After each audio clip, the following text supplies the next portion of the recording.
Hello guys, Radhe Radhe. শুভ রাখি পূর্ণিমার অনেক অনেক শুভেচ্ছা সকলকে। সমস্ত দাদা ভাইদেরকে জানাই এত এত ভালোবাসা। কি দিন বলে ছাড় আছে এটা ভেবো না। সকাল সকাল কিন্তু নিজের কাজ করতে যেতে হয়েছে, পড়াতে যেতে হয়েছে। ওখান থেকে আমার একটা ভাই আছে, তাকে রাখি বেঁধে এসে এই দেখো আমার গপুকে রাখি বেঁধে নিয়েছি। তারপর এক এক করে আমার ভাই, দাদা, বোন সবাইকে রাখি বেঁধে নিয়েছি। আর আমার রাখি বাঁধার একটা হাত বেশি হয়েছে, এই দেখো এই পুচকুটা।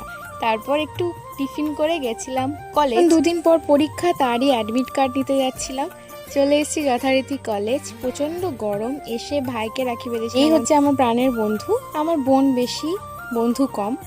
ওর সাথে আমার কোনো রক্তের সম্পর্ক নেই, তাও আমার অনেক কাছে। সব থেকে কিউট মোমেন্ট দেখো, আমার স্টুডেন্টরা আমাকে রাখি বাঁধছে। এই টুকুটুকু বাচ্চাগুলো কি কিউট, ওরা সবাই আমাকে রাখি বেঁধেছে, প্লাস আমাকে চকলেটও দিয়েছে। ভাবা যায়, আমি জানতামই না ওদের এসব প্ল্যান ছিল। রাখি বেঁধে চট করে ওদের জন্য কিছু একটা নিয়ে এলাম। আর দেখা হচ্ছে নেক্সট ব্লগে। রাধে রাধে।